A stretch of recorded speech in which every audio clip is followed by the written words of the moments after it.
Isang mapagpalang araw, masaganang araw, mga kapanalig ko kay Kristo. Kumusta po kayo? This is the day that the Lord has made. Let us rejoice and be glad in it. Happy long weekend dito po sa Canada. Ang Monday po, next Monday ay Thanksgiving Day dito sa Canada. Laging attitude dapat ay tayo ay laging nagpapasalamat sa Panginoon, kasi gratitude is an attitude that hooks us up to our source of supply, and the more grateful you are, the closer you become to your Maker, to the architect of the universe, to the spiritual core of your being. It is a phenomenal lesson. Core ay sentro. Pagka tayo ang ating buhay ay nakasentro sa pasasalamat ng pasasalamat ng pasasalamat, kahit maraming pagsubok sa buhay, ang tingin sa mga pagsubok ay kinalalakas, kinagaganda ng ating buhay. Napakagandang attitude of gratitude po yan. And we may measure our progress and adjust our plans and actions to become better aligned for success. Ang inyong brother Nico Cruz po. Sabayan niyo po ako. Dasalin natin ang turong dasal ni Bishop Broderick Pabilio. Lord Jesus, I love you so much. Teach me to love you more. Holy Spirit, I accept your invitation to love your words, to embrace your words, and to walk in total obedience to your words. In Jesus' name. Amen. Mga kapanalig, salamat po sa pagsabay sa akin. Episode 58 ang tatalakayin natin for today. Saka may kawikaan, meron ding unang pagbasa at gospel for today sa TV Maria at First Things First ni Bishop Broderick Pabilio. About creation pa rin, lessons sa Genesis ni John C. Maxwell. Ang episode 58 po ay ipagkatiwala mo ang lahat sa akin na mga bumabagabag sa iyo, Pero bago po yan, yung babasahin po nating napakagandang first reading ni Bishop Broderick Pabilio sa First Things First TV Maria platforms, social media platforms, sa Baruch. Si Baruch ay assistant ni Jeremiah. Sinulat niya itong libro niyang ito nung nasakop na ang Israel ng mga Babylonia, na sila ay wala na sa Israel. Ito po, lakasan ninyo ang inyong loob, mga kababayan. Napakagandang pananawagan ni Prophet Baruch. Dahil sa inyo, buhay pa ang bansang Israel. Ipinagbili kayo sa mga dayuhan, hindi upang lipulin. Ipinasakop kayo sa iba pagkat ginalit ninyo ang Diyos. Nang maghandog kayo sa mga demonyo sa halip na sa Kanya. Nilait ninyo ang sa inyo'y lumikha. Kinalimutan ninyo ang Diyos na sa inyo'y nag-aalaga sa pasimula, at dinulutan ng pighati ang Jerusalem na inyo'y nag-aruga. Nakita ng Jerusalem ang parusa ng Diyos sa inyo, at Kanyang sinabi, mga kalapitbayan ko, ako'y pinaranas ng Diyos ng matinding hirap. Ito po yung bahagyang gospel nasa Lucas po. Ang ito po ay versikulo 17 hanggang 24 sa kapitulo 10. Ito po. Nang panahong yun, bumalik na tuwan-tuwa ang 72. Panginoon, sabi nila, kahit po ang mga demonyo ay sumusunod kapag inuutusan namin sa ngalan ninyo. Sumagot si Jesus, nakita ko ang pagkahulog ni Satanas mula sa langit. Parang kidlat, binigyan ko kayo ng kapangyarihan tumapak sa mga ahas at mga alakdan at yumurak sa kapangyarihan ng kaaway. Walang makakapagpinsala sa inyo. Gayunpaman, magalak kayo, hindi dahil sa suko na sa inyo ang masamang espiritu, kundi dahil sa nakatala sa langit ang pangalan ninyo. Ulitin ko po ang huling sabi ni Lord Jesus Christ sa kanyang mga disipulo na 72 na nagpalayas ng demonyo sa ngalan ni Lord Jesus Christ. Ito po ang huling istansa.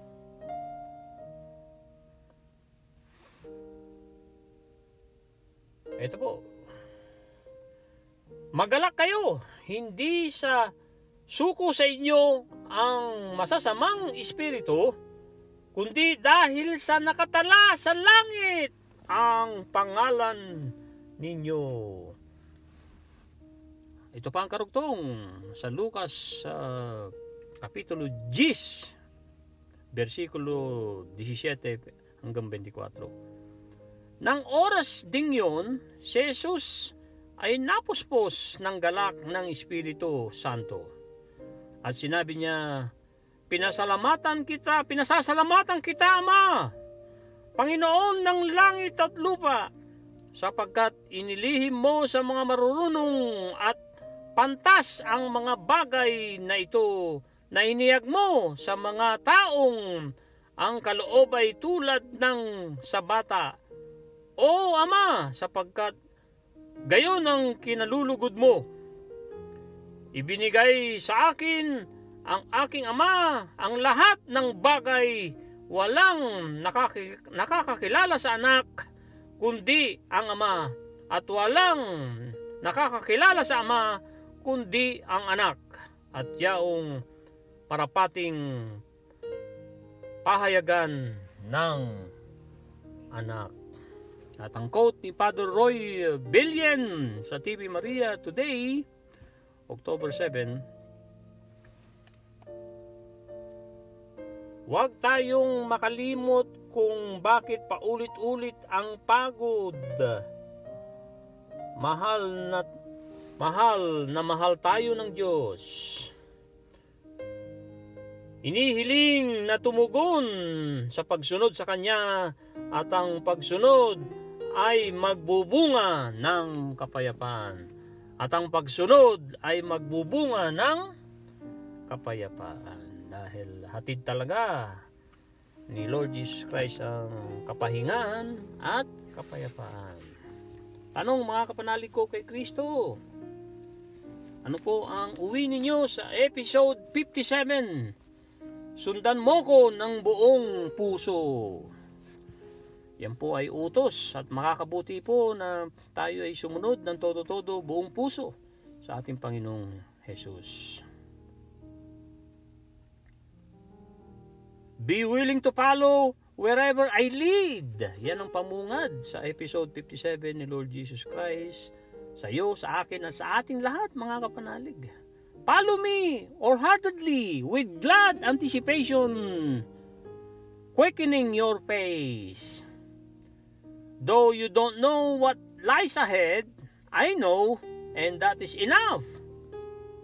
Some of my richest blessings are just around the bend out of sight. But nonetheless, gayunpaman, very real, to receive these gifts, you must walk by faith, not by sight. Para tanggapin ang mga ito, ang mga pagpapala ko sa inyo, kayo ay humayo ng may pananampalataya, hindi sa inyong mga paningin. Pinaliwanag ni Lord Jesus Christ bakit niya sinabi yan. This doesn't mean closing your eyes to what is all around you.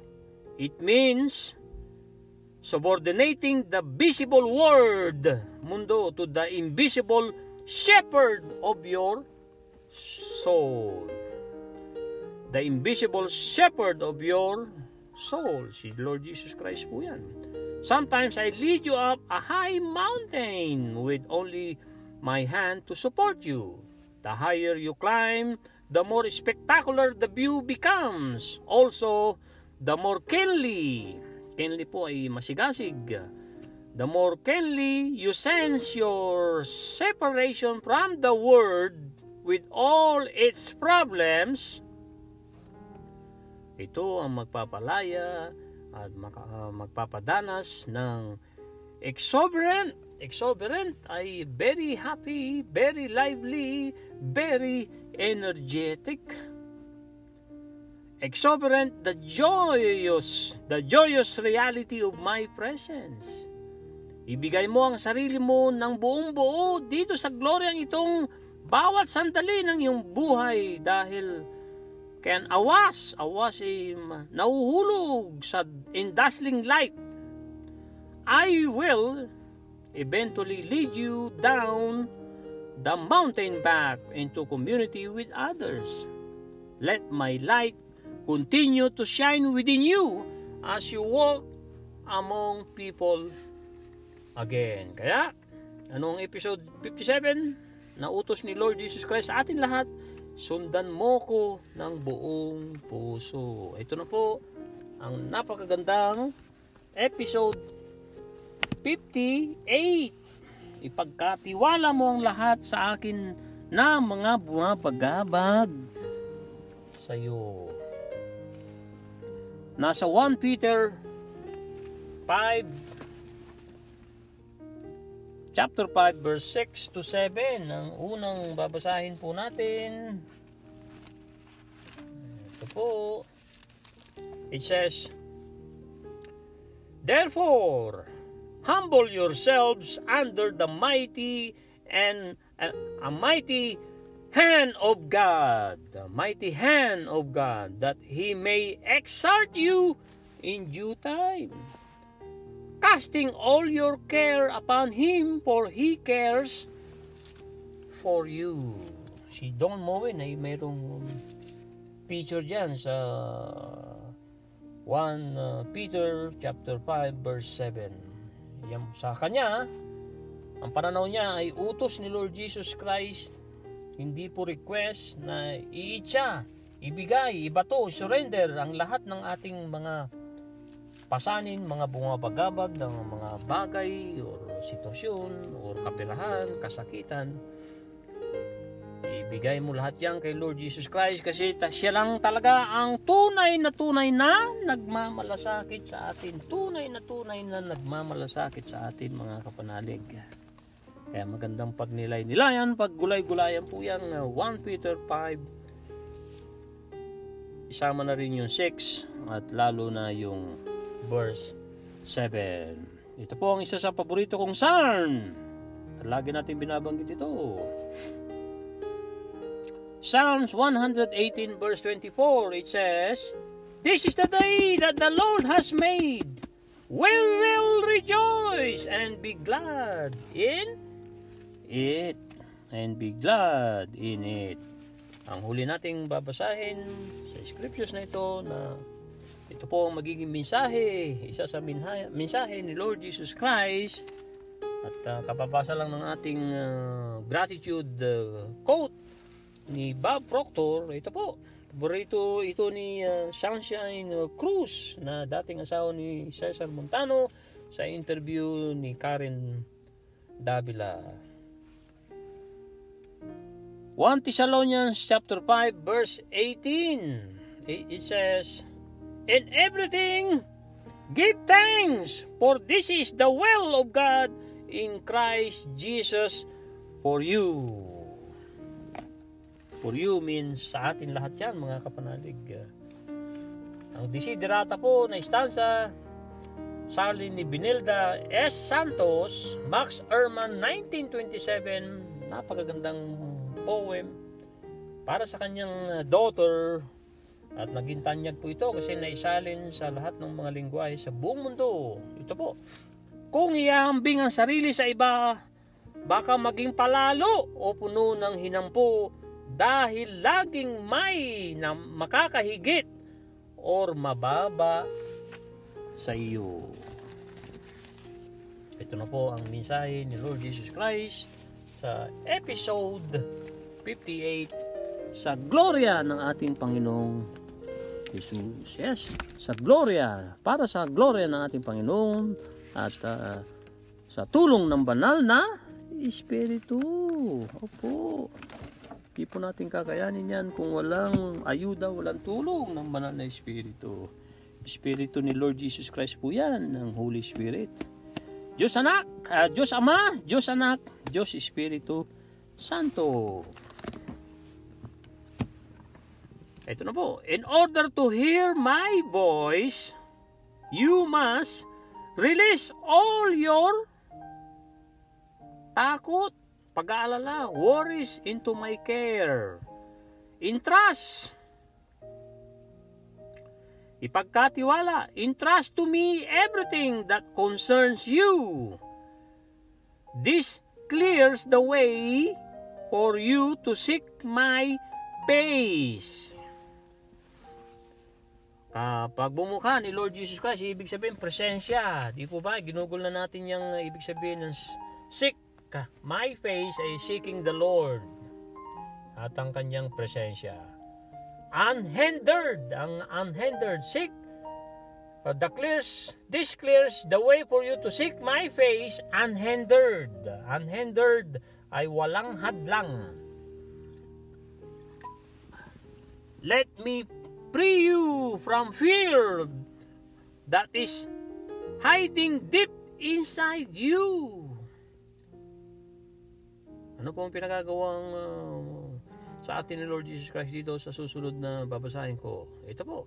Sit quietly in my presence, allowing my light to soak, babaran, into you and drive out any darkness lodged within you.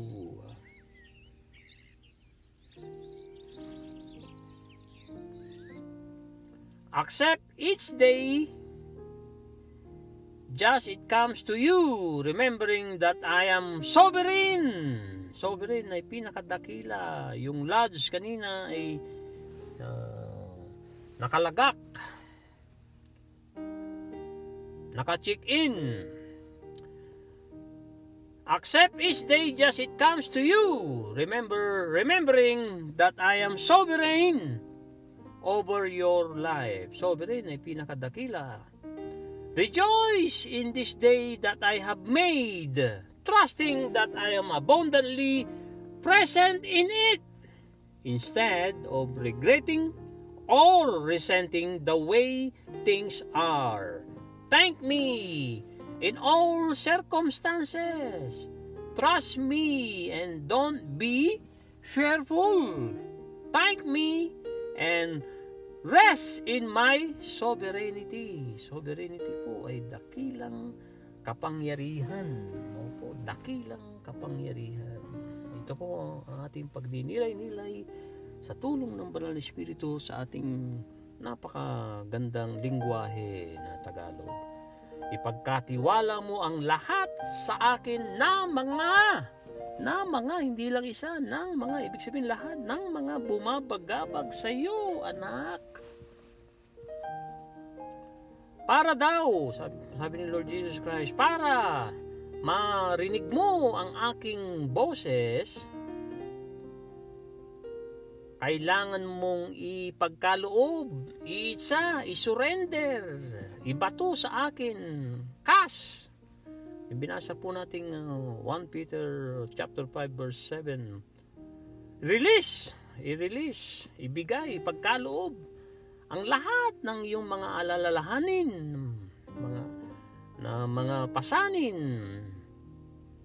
Partikular yan sa ating isip.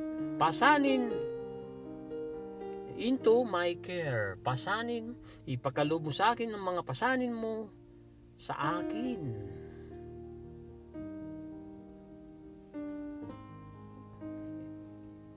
And then, ipagkatiwala mo ang lahat sa akin na mga bumabagabag sa iyo.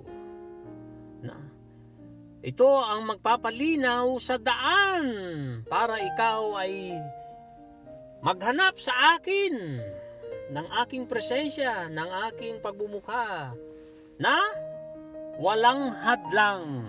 Na walang hadlang. Pahintulutan mo ko na palayain ka sa mga takot mo na nagtatago sa kalaliman. Inside you, kalaliman ng iyong pagkatao. Kaya, ikaw ay umupo ng tahimik sa aking presensya. Na pinapayagan ang ilaw na bumabad sa iyo, sa iyong pagkatao, sa iyong buhay, na magpapalayo sa kadiliman na nakagalak sa iyo. Nakalagak sa iyo pala, nakalagak. Or naka-check-in sa iyo. Or nakatali sa iyo ng mga kadiliman na yan na pinayagan mo, anak, within you. Kaya nga tanggapin mo ang bawat araw na darating sa iyo. Ano man yan. Tinatandaan mo na ako ay sovereign, na ako ay pinakadakila sa buhay mo, anak. Magalak ka. Itong araw na ito, anak, ito ay nilikha ko para sa iyo, na pinagkakatiwala mo ang lahat, na ako ay masaganang masagana ang aking presensya, bagkus na ikaw ay nangihinayang or nagdaramdam na ang mga daan ng mga bagay ay na pinapasan mo, anak. Bagkus, pasalamatan mo ko sa lahat ng mga pangyayari sa buhay mo. Anumang bagyong sinusuong mo, pasalamatan mo ko, anak. Ipagkatiwala mo sa akin and huwag kang matakot. Pasalamatan mo ko and magpahinga ka sa aking dakilang kapangyarihan. At magpahinga ka sa aking dakilang kapangyarihan. Yan po ang ating pagninilay-nilay sa episode 58. Ipagkatiwala mo ang lahat sa akin na mga bumabagabag sa iyo. October 7, Jesus Calling, enjoying peace in His kapayapaan. Libro ni Sarah Young na napakaganda po, mga kapanalig. Bago ko basahin ang Kawikaan Kapitulo 7, versikulo 1 hanggang 27, babasahin ko po ang napakagandang dasal na tinuro ni Father Jerry Orbos. Sinare ko na to nung mga nakaraang podcast. Napakagandang pagnilay-nilayan po natin. Ito po yung makikita nyo to sa YouTube. Ang pamagat po na talk ni Father Jerry Orbos, ang landas ng healing begins with surrendering. Ito na po ang dasal na turo niya. Lord Jesus, thank you for everything. Lord Jesus, take care of everyone. And Lord Jesus, thy will be done. And my life is in your hands. Ano po ang BTS acronym ni Father Jerry Orbos, sa kanyang version na B as in believe, T as in trust, and S as in surrender. Opo, ang pagsuko natin sa Panginoon, ang pagpapaubaya na tayo ay ma-bless, tayo ay magumaling, na tayo ay sakluluhan, na siya na ang bubuhat ng ating mga bagahe. Pag ginawa natin yan, pinagkaloob natin kay Lord Jesus Christ, pinagkatiwala natin ng buong puso, ay talagang magkakaroon tayo ng kapahingaan at kapayapaan. Ito na po ang Kawikaan 8, versikulo 1 hanggang 27. Sa tulong ng banal na Espiritu.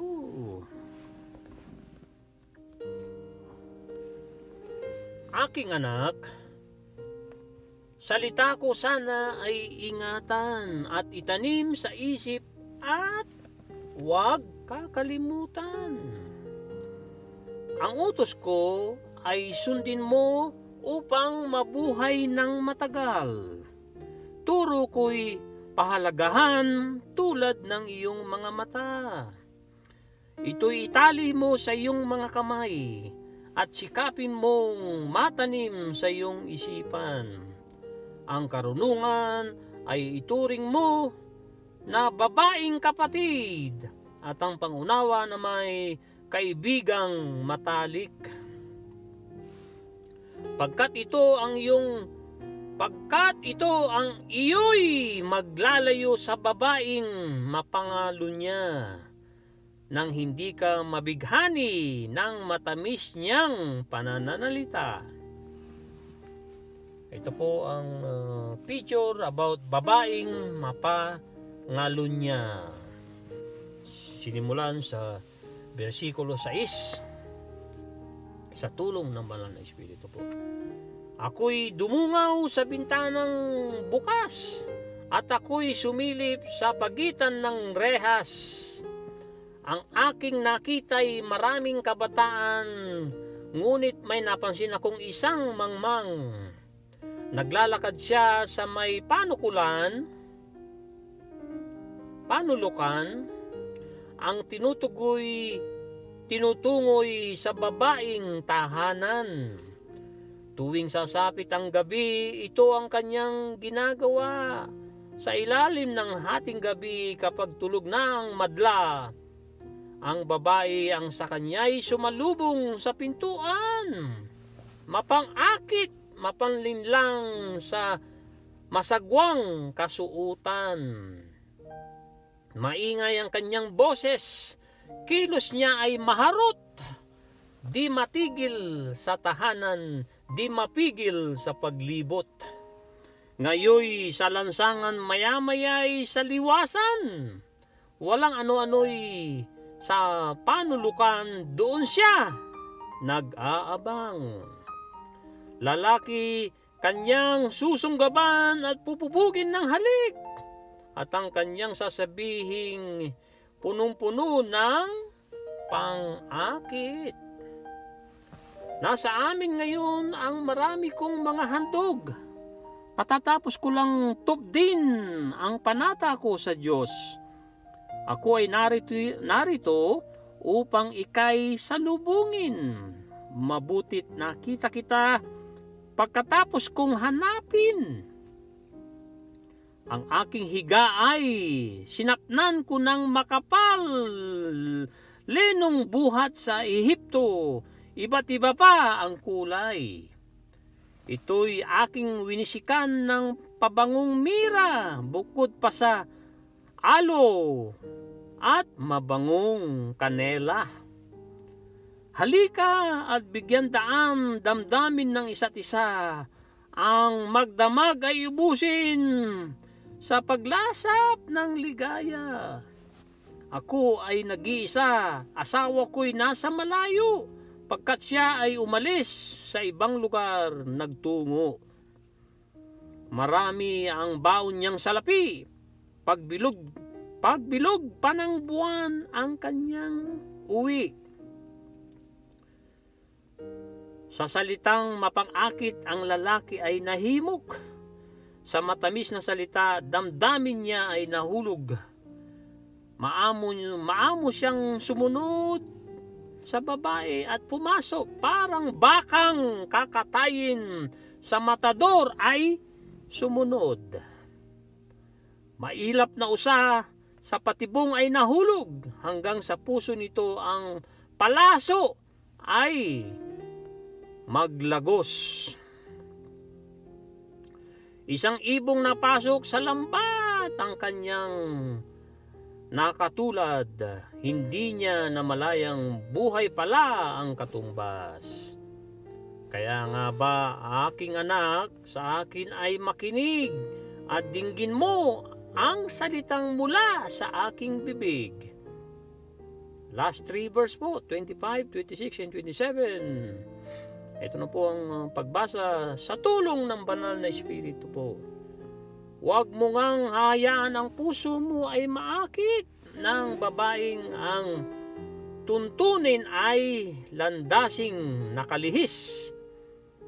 Sapagkat marami na ang kanyang naipahamak at hindi na mabibilang nabuwal sa kanyang yapak.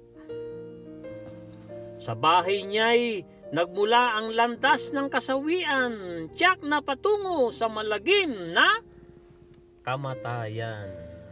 Yan po ang Kawikaan, Kapitulo 7, versikulo 1 hanggang 27. Kasi po ngayon po ay October 7. Kaya nga binasa po natin ang buong Kapitulo 7, versikulo 1 hanggang 27. Ang susunod ko pong itatalakay sa inyo sa tulong ng banal na Espiritu ay sa Genesis pa rin.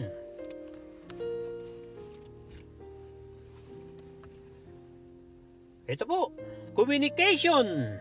Adam failed, nabigo, to connect with Eve, si Eva, si Nanay Eva. Ito yung mga maling nagawa na nabigo si Adam, si Tatay Adan. Adan sa ating salitang Tagalog. Na libro ni John C. Maxwell, The Maxwell Leadership Bible, New King James Version, revised and updated po, hardcover po ito, 1,600 pages, 800 lessons ang binahagi ni John C. Maxwell sa librong, sa Bible na ito, New King James Version. Ako ay mapalad na naibigay sa akin ito ng libre sa napakalaking o napakagandang regalo sa akin ng Panginoon na ginamit niya ang aking kaibigang si Robert Macmillan. Noong 2013 at after almost 2 years, 2015 ko nabasa. Nung nabasa ko, ginto pala yung ibinigay ni kaibigang Robert Macmillan. Na una ay na-overwhelm ako. Nalula dahil ang kapal, buti nga naitago ko at nung panahon na ng tamang panahon na ako'y hinipo ng Diyos at ninasa ko rin. Oh yes, yan po ang salita, ninasa, kasi ang Panginoon ay talagang nagnanais na siya ay mamalagi na sa ating puso pati sa ating isipan. Pero mayroong free will na pinagkaloob sa atin. Hindi tayo robot na nilikha niya. Binigyan niya tayo ng laya sa pagpili, at pag pinili natin siya, talagang mapapaganda ang ating buhay. At malaking pag-asa na makarating tayo sa kanyang kaharian, kasi siya ang ilaw, siya ang buhay, siya ang katotohanan. Walang makakarating sa Ama na hindi dadaan sa akin. Yan ang kanyang deklarasyon. Jesus speaking po dyan sa John chapter 14 verse 6. Ito na po ang napakagandang lesson na sinulat ni John C. Maxwell sa page 4. Opo, Genesis, the beginning po. Binasa na natin ang we are called to lead, we are born to lead. Ito po ang kasunod. Kapon po ay sa episode 57, binasa ko ng bahagya ang about creation, the ultimate leader initiates. Opo, nagkusang loob ang ating Panginoon. At nakipag-alyansa sa atin. Sinama tayo. Kahit katiting tayo sa universe, ay pinahalagan tayo. Tayo pa ang the greatest possessions. Opo, tayo po ang the greatest possessions. Hindi po ang araw, hindi po ang buwan, hindi mga bituin, hindi mga planeta, or mga creations niyang halaman, mga animals, birds in the sky.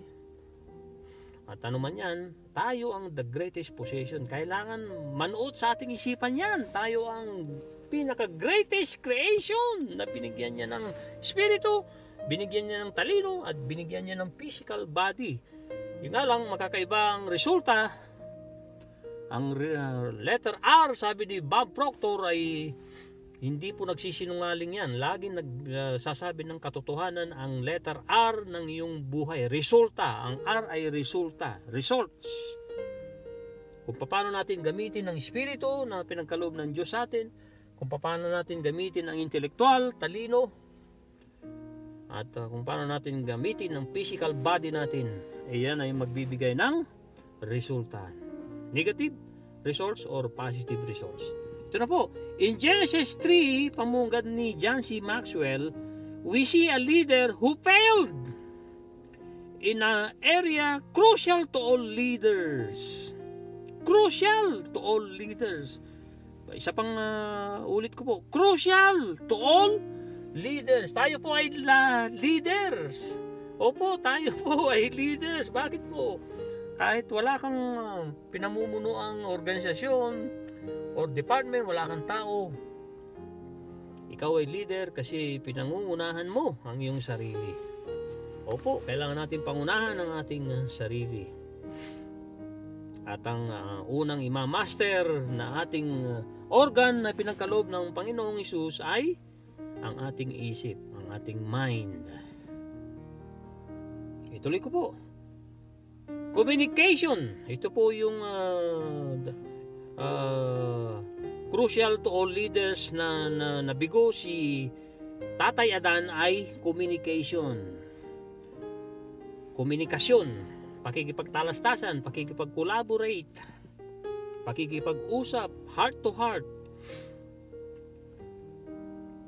By failing to communicate effectively with his wife, Adam Batch. Ito po yung pronunciation niyan. Batch. Yan po. Ginugol ko po. B-O, B as in basketball, O as in Omega, T as in Tango, C as in Charlie, H as in house. Batch. Batch. Ang ibig po sabihin niyan, spoiled by mistake. Ang ibang translation po yan. Batch.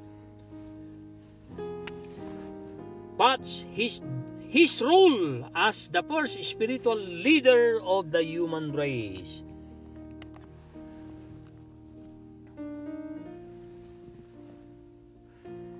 God clearly told Adam that a certain tree was off limits. Of every tree of the garden you may freely eat, God told him. But of the tree of the knowledge of good and evil you shall not eat, for in the day that you eat, for the day that you eat of it, you shall surely die. Saan po sinabi ni Father God in heaven kay Tatay Adan? Genesis chapter 2 verse 16, itinuloy tinapos sa 17. Ito po ang kasunod na mensahe, lessons, insight ni John C. Maxwell. At that time, Adam received this command,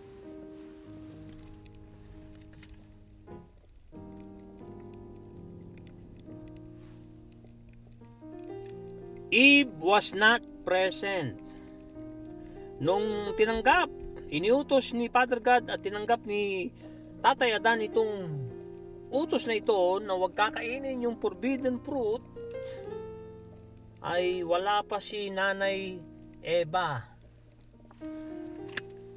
So, tandaan po natin yan nung inutos ni Father God in heaven, the Most High God, Yahweh, ang nag-iisang ating Father God in heaven, kay Adan na huwag kakainin ang prutas na yan, yung forbidden fruit, lahat ay pwede mong kainin, wag lang yan, ay wala pa si Nanay Eva. So, nandito po ang big responsibility ng unang spiritual leader natin na si Tatay Adan. Ito po ang kasunod.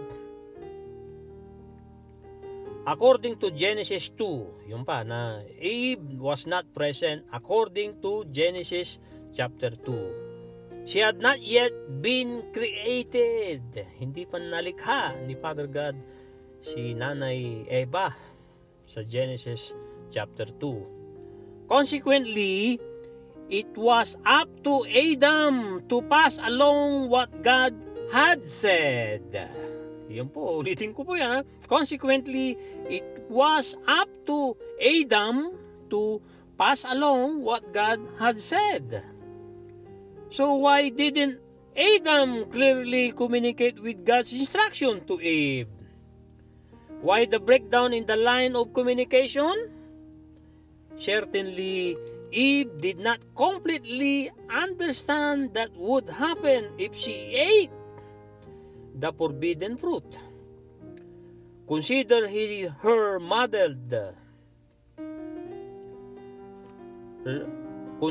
her mother's response to the serpent. Ito po ang sagot ni Nanay Eva nung tinutukso siya ni Ahas serpent.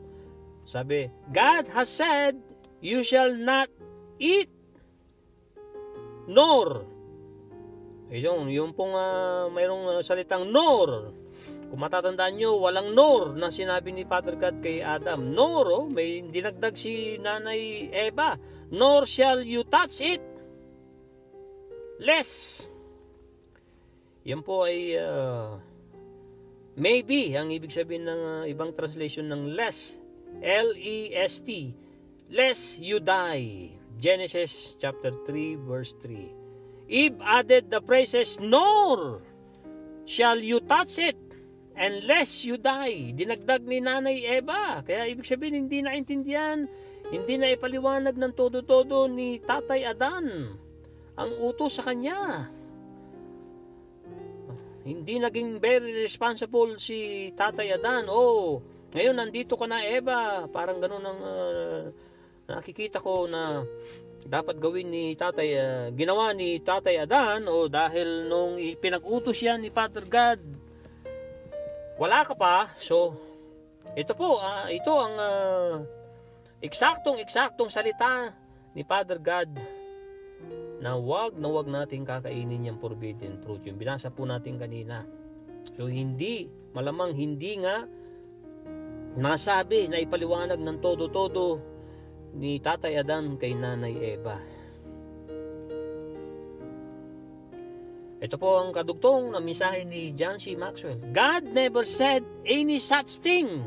So where did she get her faulty information? Saan nakuha itong mga maling impormasyon ni Nanay Eva sa sinabi niyang kay Satanas, kay serpent, kay Ahas serpent?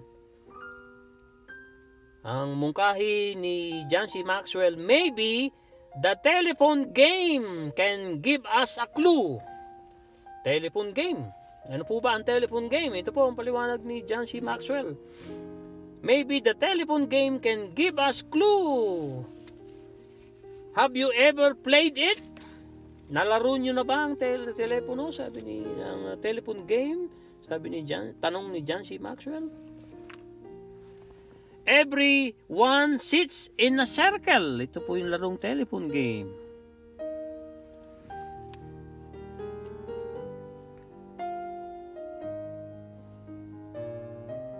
one person whispers a message into the ear of an adjacent player who whispers the words to the next person.